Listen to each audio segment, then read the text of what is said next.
Welcome back. In this video we're going to be installing an ICM870 soft start.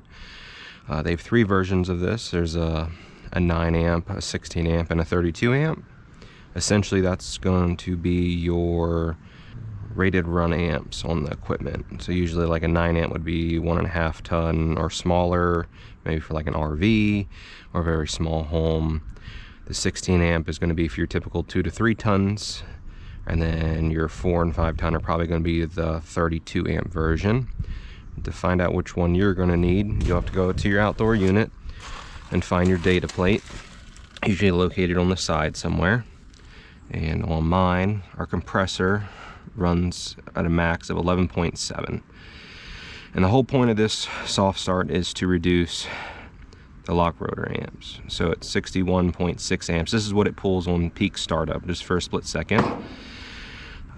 Sometimes you'll maybe notice your lights dim when your AC or your heat pump starts, or in my case, I'm specifically going to be installing a generator on the home. And so to reduce the wattage needed for the generator, reduce the strain on the generator, I'm going to be installing this soft start to help with that. And I'll be able to show firsthand if it actually works with my tools. You're only going to need a few things for this.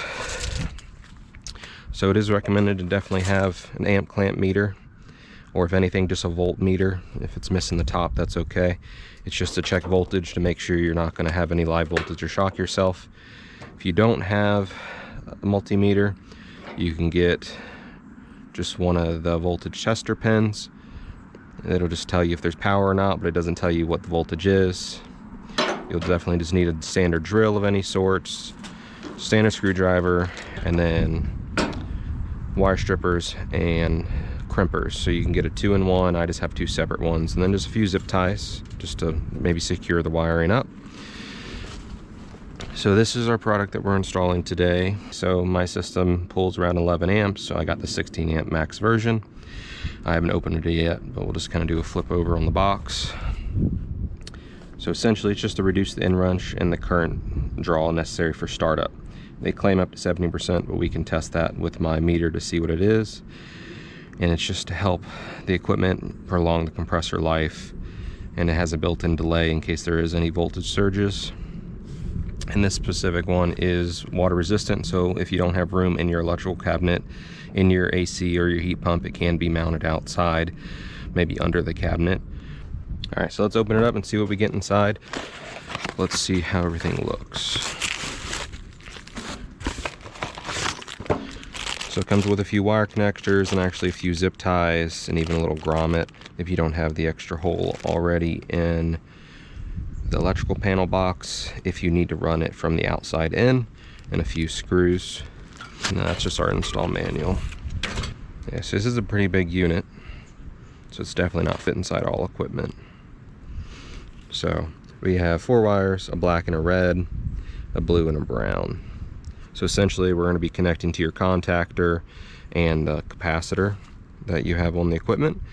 Another thing to note is if you've never replaced the run capacitor on the equipment, you should probably replace that as well with this, just for additional peace of mind.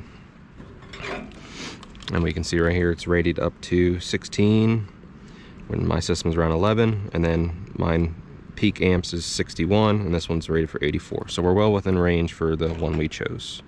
And then right at the bottom, IP65, so it can be outside. Let's just see if there's anything important in the manual that it comes with.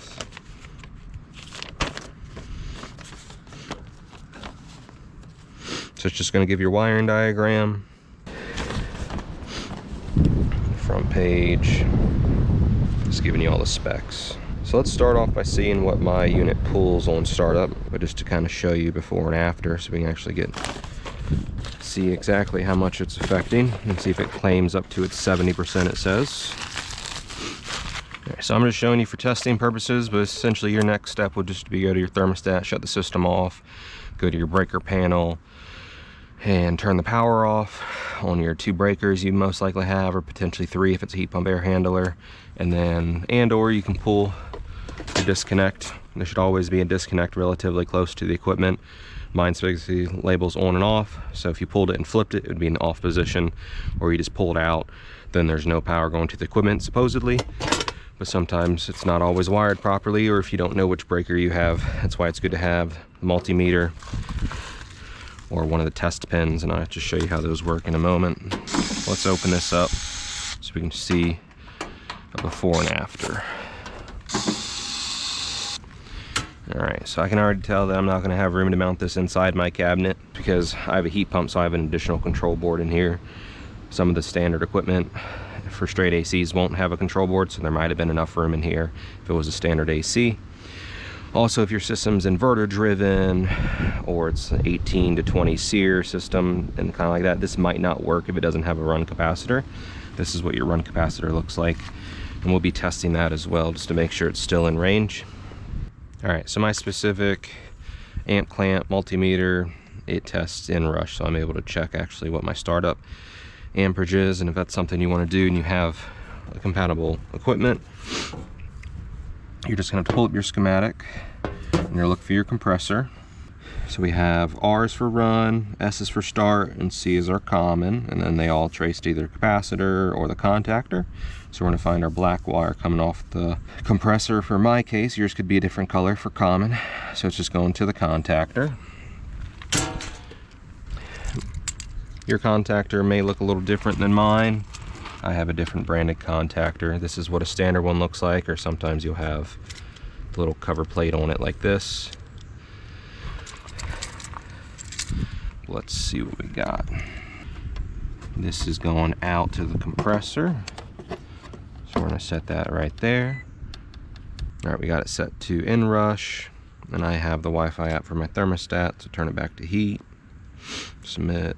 Let's crank it up a few degrees, and it might be on a time delay, so we might just have to sit here for a minute for it to start back up.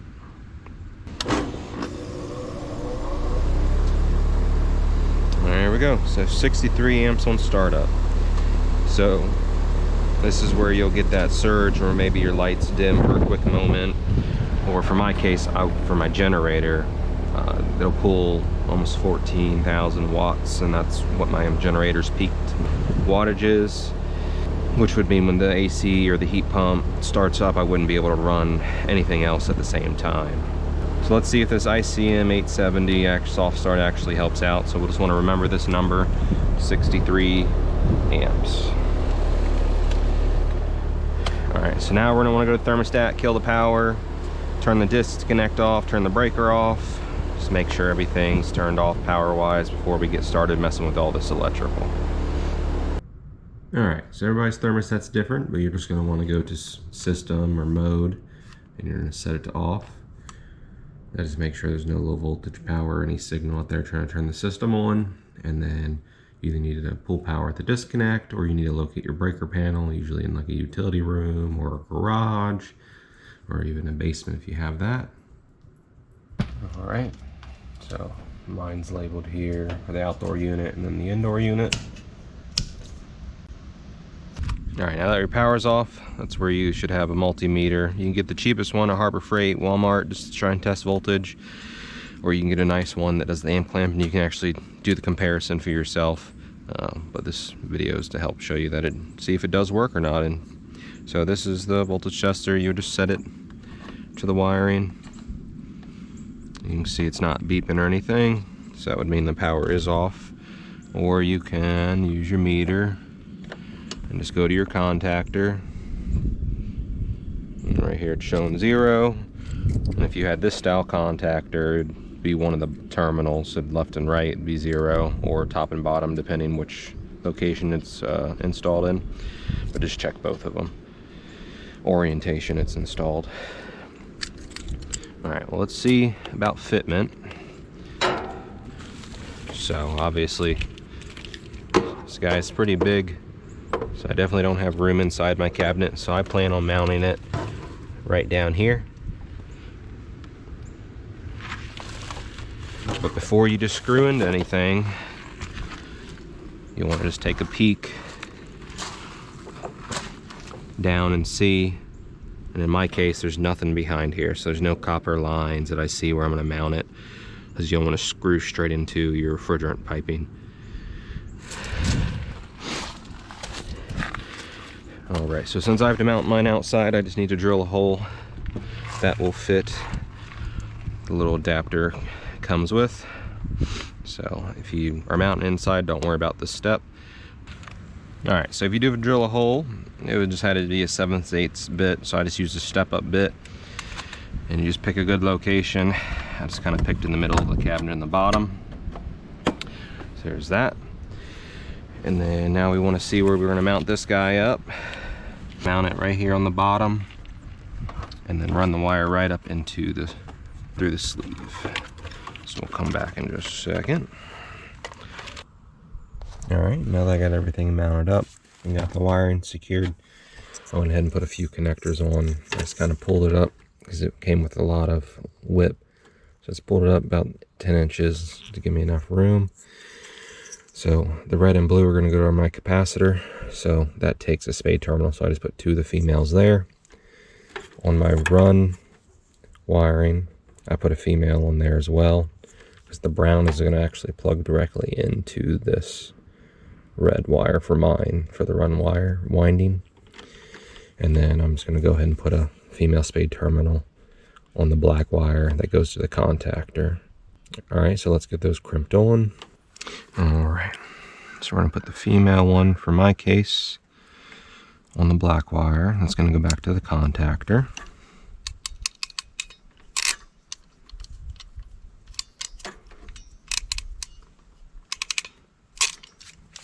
Just make sure to always give your wires a tug. Make sure none of them come out. And then the brown wire, we're going to have that as just plugged directly into our run winding that has the female spade connector, instead of using a wire nut. Just it'll be nicer, and if something ever happens with this soft start, you can just unplug it. And you can just usually plug the run winding right back into the contactor.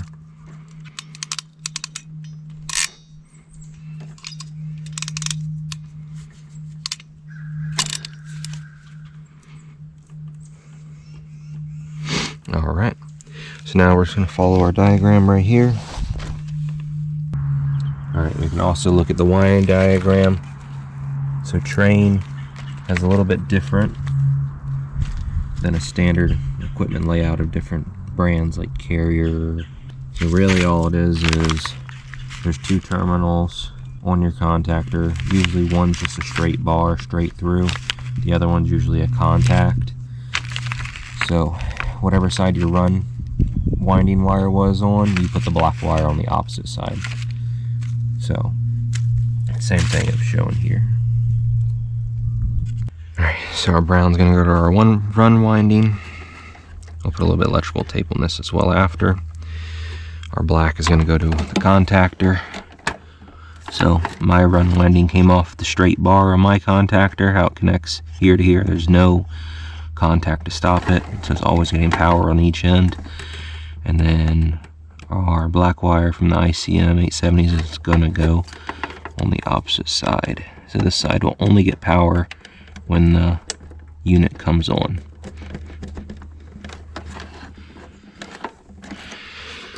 Alright, and then we have our blue wire.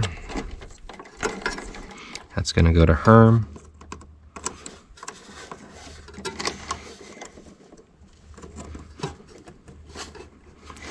And then lastly, our red wire, which is going to go to Common. So now that everything's hooked up, we'll put some electrical tape on this, and we'll see our after amp draw and see how it differs from the 64 amps. If for some reason that system has a power loss or doesn't run through a full cycle, maybe only runs 2 or 3 minutes and shuts down, it will put on a delay on the new ICM870 control. That's just to protect the compressor. So expect that to happen on the first startup or second startup while you're testing, and then once under normal operation, it shouldn't delay unless there's like a power loss surge or something like that.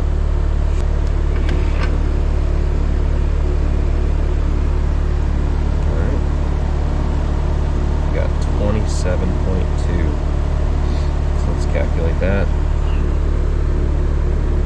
We went from 240 times 64 for 15,000 watts. Now we're at 240 times 27. It's about 6,000 watts.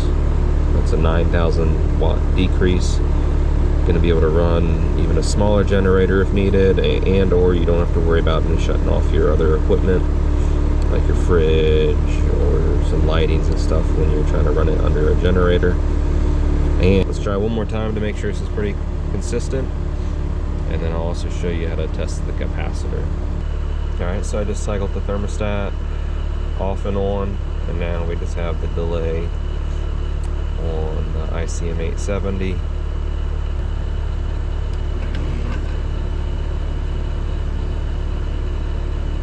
This time was even better, 21.3. Let's just kind of round that up into the middle.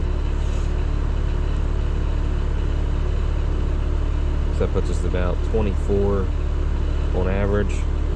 So let's see, 24 divided into 64, about 63% reduced. And then if we do 21 divided into 64 minus 1, about 67% reduced startup amps. So this product definitely does work. I'm glad to see that. Alright, now let me show you how to test your capacitor. Alright, to test your capacitor, there's going to be a label on it somewhere. Mine specifically says it's a 40, that's rated for the compressor, and then a 5, that's rated for the fan, the condenser fan. And so, on all your terminals, you have your common, your fan, and your compressor for Herm. It's going to be labeled on there. So all you have to do is get a voltage reading between your common and your compressor, Herm. So 342, and then you're also going to want to get an amp draw, so stay away from all the loose terminals, find your wire.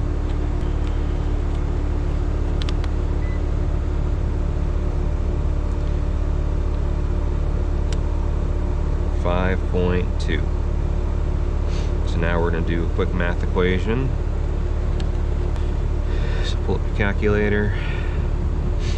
5.2 amps times 2653 divided by 340 volts, so 40.5. So mine is good.